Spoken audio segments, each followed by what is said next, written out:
C'est une famille anéantie qui sait désormais qu'elle ne retrouvera jamais le sourire de Victorine. Mais une fratrie soudée et reconnaissante du soutien des voisins et des anonymes. Sa sœur Perrine s'est exprimée dans une vidéo. Tout simplement pour vous remercier pour tous vos messages de soutien que vous nous apportez à moi et ma famille. Nous sommes en deuil. Clairement, on a du mal à accepter que notre sœur soit partie trop tôt. À cet âge-là, 18 ans, c'est très très jeune. Je vous souhaite vraiment pas de vivre ça. Et en tout cas, merci encore pour votre soutien.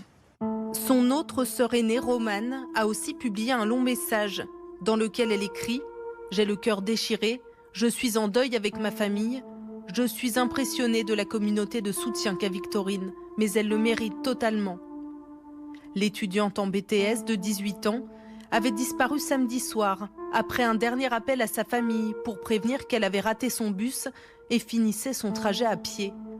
Son corps sans vie a finalement été retrouvé hier non loin du lieu de sa disparition. Ses amis sont extrêmement éprouvés. Léa l'avait croisée le midi même dans le restaurant dans lequel elle travaille. Elle se souvient de sa joie de vivre contagieuse, de son rire communicatif. Victorine, c'était une fille simple, gentille, vraiment sans problème. Elle avait des problèmes avec personne, toujours honnête et sincère, et ça arrive à elle, quoi. On retrouve son cadavre balancé dans un ruisseau, quoi. C'est horrible, c'est indescriptible en fait ce qu'on ressent. Le choc immense se mêle à l'incompréhension, car Victorine sortait peu et était extrêmement vigilante. En fait, on réalise pas parce que on se dit tout le temps ça arrive aux autres. On se dit pas que ça peut arriver à nos proches et que ça arrive à Victorine. En fait, c'est Victorine parce que c'était la fille la plus prudente que je connaissais de ma vie.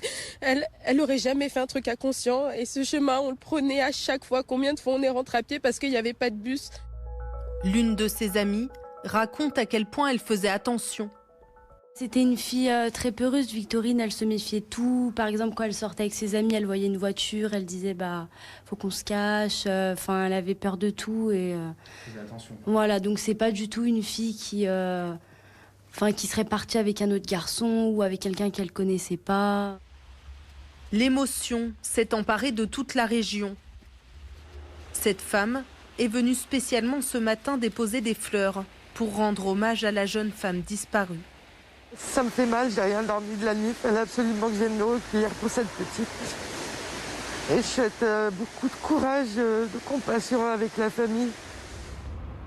Victorine et sa famille fréquentaient assidûment cette église de Villefontaine. Le curé la connaissait bien. Un vendredi soir sur deux, elle participait à un temps d'échange avec d'autres jeunes. Et tous ensemble, ils animaient la messe un dimanche par mois.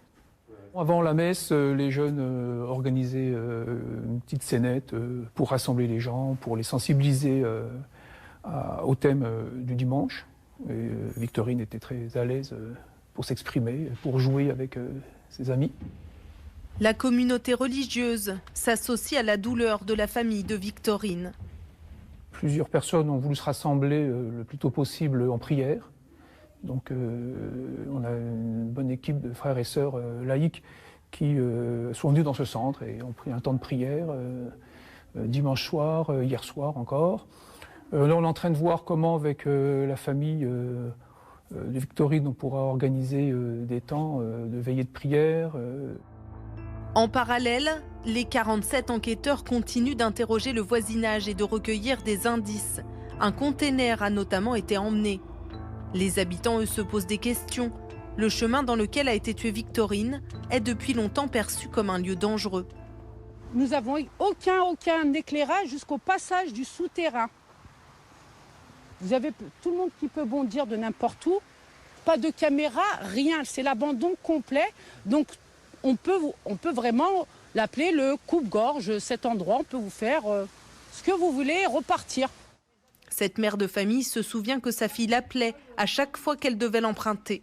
J'ai ma fille aujourd'hui âgée de 22 ans qui était étudiante à Lyon et elle restait les 20 minutes de l'entrée du stade de la Prairie jusqu'à la sortie en me disant « Maman, reste bien en ligne avec moi parce qu'on ne sait jamais, ça fait peur ». Un nouvel examen du corps de Victorine, aujourd'hui à l'aide d'un scanner, n'a pas permis d'en savoir plus sur les causes de sa mort. Le parquet de Grenoble attend donc désormais les résultats de l'autopsie qui sera pratiquée demain.